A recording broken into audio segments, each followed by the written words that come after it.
La parole est à Nathalie Laville. Monsieur le maire, chers collègues, mesdames, messieurs les représentants du Conseil des générations futures, je tiens d'abord à vous remercier pour votre travail et puis pour les réflexions que vous nous proposez aujourd'hui pour faire de Paris un laboratoire pour le bonheur.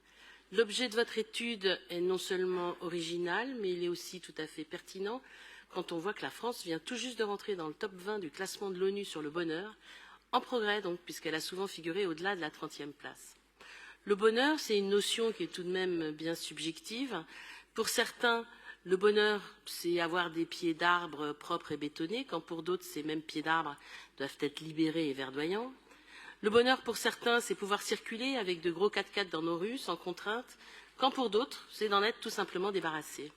Bref, la liste est longue de ce qui pourrait nous rendre heureux à Paris, et on pourrait même parler du bleu, la couleur bleue, parce que figurez-vous que des chercheurs de l'université de Sussex ont démontré que s'exposer à la couleur bleue permettait d'augmenter la confiance en soi, de réduire le stress et donc de stimuler le bonheur. Alors évidemment, il y a beaucoup d'autres projets que celui qui consisterait à repeindre la ville en bleu, et le Conseil des générations futures nous en propose un certain nombre. Leurs recommandations visent donc à améliorer notre vie à Paris, à agir sur notre environnement direct pour que nous soyons encore plus souvent traversés d'énergie positive en vivant à Paris. La question est de savoir comment nous pouvons faire pour améliorer la qualité de vie à Paris, une volonté qu'on retrouve toujours dans les politiques publiques que nous menons, même si nous les questionnons et si nous cherchons à les réinventer en permanence. Oui, notre objectif, c'est de répondre toujours mieux aux aspirations des Parisiennes et des Parisiens. Et vous contribuez, comme chaque fois, avec le rapport que vous nous présentez, à éclairer notre compréhension des enjeux de la société. Offrir un cadre de vie plus agréable, moins pollué, plus vert, travailler pour rendre la ville plus inclusive, cultiver la présence de la nature, favoriser les produits bio issus de la région Île-de-France dans la restauration scolaire, renforcer la présence des jardins partagés. Nous sommes d'accord, bien sûr, avec la très grande majorité de vos propositions qui figurent depuis le début du mandat parmi les priorités de la politique municipale et sur lesquelles nous avons déjà beaucoup avancé.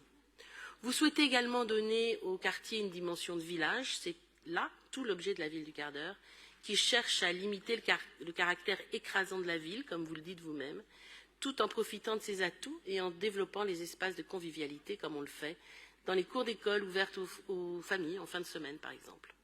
Vous abordez aussi la question de la sensibilisation au harcèlement à l'école, la conciliation entre la vie personnelle et professionnelle pour les parents. Je crois que pour bon nombre de ces sujets, et peut-être que les Parisiennes et les Parisiens n'en ont pas assez conscience, la qualité et la diversité de notre service public sont particulièrement exceptionnelles, parce que faire garder son enfant en crèche est plus simple à Paris que dans n'importe quelle autre grande ville de France.